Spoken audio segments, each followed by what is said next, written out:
I've done something a bit different, which is, created a bit of interest, but hopefully it's going to be good for both parties, so I'm pretty excited about it. We're pretty excited too about race 2 of the Auto 1 V8 Utes. It's a reverse grid race, so Glenn McNally and Jared McLeod will square off on the front row of the grid. Race 1 earlier in the day saw Chris Pither, who's made a last-minute comeback to fill in for Tony Longhurst. He only got here at 2 a.m. on Friday morning, and he's gone and had pole and a win in race 1, but he goes back to 18th for this reverse grid race. Yeah, that's going to make it pretty tough. It's a very close field, and, if there was anything to go by after race 1, it was going to be a lot of action in this race. So, we've got to keep an eye out for those fast guys coming through.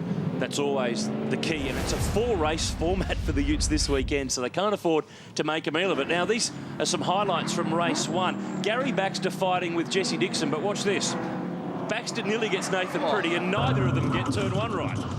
That was just, one, I guess, sucking the other one in, and they both end up going off. Got worse for Jesse Dixon. Heyman Reese Commodore ends up off the road and out through the dirt. Then Jared McLeod found himself in a battle with Gary Baxter. The McMahon Mining Commodore ended up parked at turn 1, and the world went nuts, Ute style. Everyone lost the plot. So now we get ready for race 2. Cars leaving pit lane and getting ready to grid up. There's Elliot Barber, one of the stars of the rookie set in 2013. We'll take a break. 14 laps ahead when we come back from Hidden Valley in Darwin.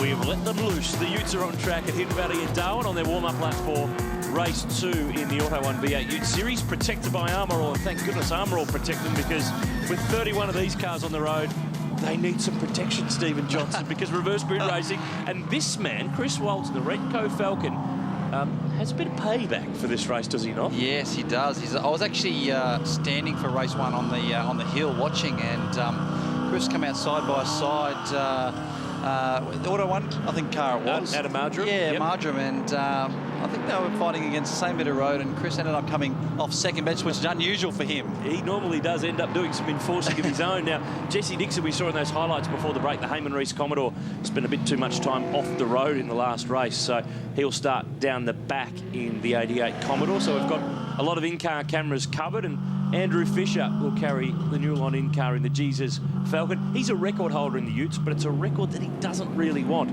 Most podiums without a win. That's, something that you probably can't argue, really, can you? No, the numbers are the numbers, so let's see what he can do in that 9. That's a great shot. How good's that shot? Yeah, it's a great shot, really getting it. It feels like you're riding in the back of the deck. Yeah, it's, these guys, and I tell you what, they do such a good job between races. There was a lot of carnage in that race 1, and to have all these cars coming out here, looking something like Jesse Dixon's car, it was quite damaged. It's looking brand new. And having a look here, that's David Cedars. We should point out to our viewers, he swapped numbers this weekend. He's normally number 8. That's his trademark.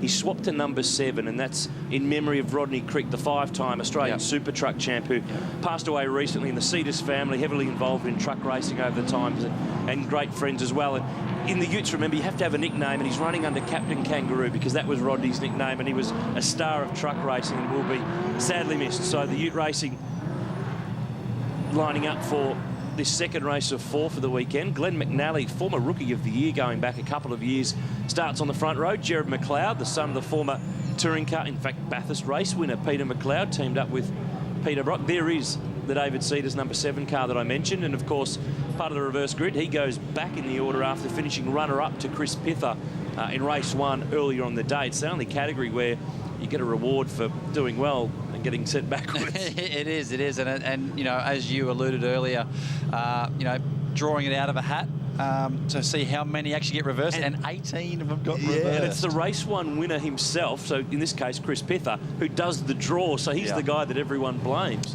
Yeah, well, he's probably blaming himself at the moment too. Race 2, 14 laps. Stand back from the fences. Make sure the dog's locked down in the back. We're ready to go. Glenn McNally looked a little asleep. Jared McLeod was on and running. Start. As we go to turn 1, 31 Utes in the top end. This round is one of the really favourite ones. But McLeod He streeted him. Comfortable lead. Ben Dunn back in the category this weekend. He's locking up at turn 1. He's down the inside of Chris Walton. Don just gets a little bit of a touch in the Thirsty Camel Commodore. He's trying to hang on to it. Someone else hits him when he's trying to get it going. That was Ryan Hansford who got into the side of him. And all that margin McLeod had after turn 1's gone. Ben Dunn. Oh, bang, they've touched here. Oh, that was really tight. That was Jeremy Gray trying to get down the inside. No shades off there. And look at Walton. Look at Walton, yeah. Circling, going the long way, the Renko Ford. You can see there the marks on the inside. They were actually Walton's marks from race 1. So, and there's Stephen White.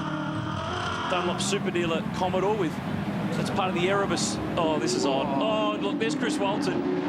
Lunging Gray, finished him off. He's gone. Absolutely environmental. Go to the grass. Bang. There's some rubber. Tyre wall. He should be able to get that going again. It actually didn't hit very hard. Just as long as it's not brought the right rear off the ground. Peter Burnett going around. Sand trap here.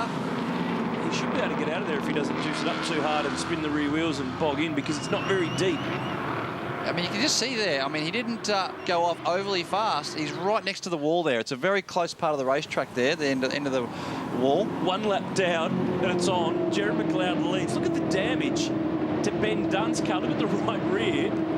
Stephen White next. Gary Baxter locking up.